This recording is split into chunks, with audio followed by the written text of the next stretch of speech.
महाभारत के युद्ध के बाद भगवान श्री कृष्ण और अर्जुन द्वारका लौट रहे थे, पर इस बार रथ को भगवान ने नहीं, अर्जुन ने स्वयं चलाया। द्वारका पहुंचते पहुंचते अर्जुन अत्यंत थक चुके थे। अर्जुन अतिथि गृह में चले गए और गहरी निद्रा में लीन हो गए। शाम का समय हुआ, रसोई में सुगंधित व्यंजन परोसे जा चुके थे। रुक्मिणी जी ने प्रेम पूर्वक भगवान को भोजन परोसना प्रारंभ किया और कहा, प्रभु भोजन आरंभ कीजिए। भगवान श्री कृष्ण बोले, रुक्मिणी हमारे घर में अतिथि आए हुए हैं, हम अतिथि के बिना अन्न का एक कौर भी ग्रहण नहीं कर सकते। रुक्मिणी जी बोली, आप आरंभ कीजिए प्रभु, मैं अर्जुन को बुला लाती हूं।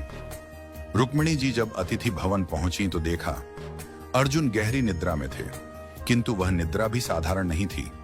उनके रोम रोम से कृष्ण कृष्ण की ध्वनि प्रस्फुटित हो रही थी। उनके पूरे शरीर से ऐसा प्रतीत हो रहा था मानो हर कोशिका भगवान का नाम जप रही हो। रुक्मिणी जी उन्हें जगाना भूल गईं। उनके नेत्र नम हो गए। वह वहीं खड़ी हो गईं और मंद मंद स्वर में ताली बजाने लगी, जैसे किसी हरि कथा में प्रेम से भीगी भक्तिन हो। उधर भगवान श्री कृष्ण ने नारद जी से कहा, नारद देखो तो सही, भोग ठंडा हो रहा है, कोई अर्जुन को बुलाकर लाए भी या नहीं। नारद जी तुरंत वीणा लेकर अतिथि भवन पहुंचे।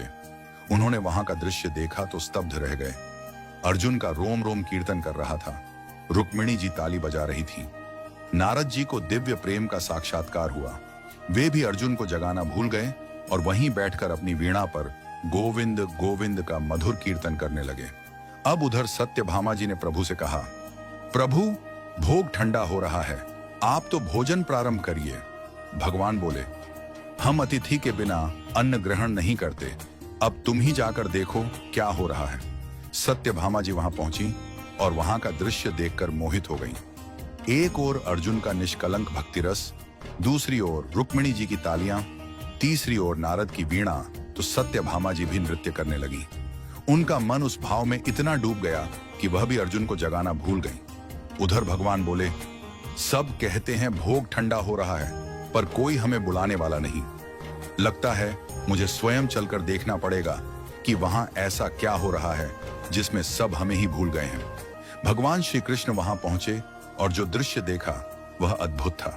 भगवान के नेत्र सजल हो गए, प्रेम के अश्रु उनके नेत्रों से बहने लगे।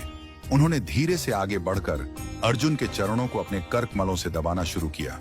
जैसे ही भगवान के अश्रु अर्जुन के चरणों पर गिरे, अर्जुन चौंक कर उठे।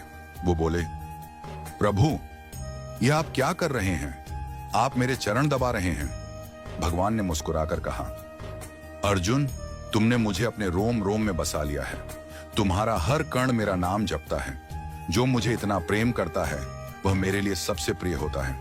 जो भक्ति न दिखावे की हो न प्रयत्न की, जो भक्ति स्वाभाविक हो, जो भक्ति सांसों में बसी हो, जो प्रेम निराकार न होकर सजीव हो, वही प्रेम प्रभु को बांधता है।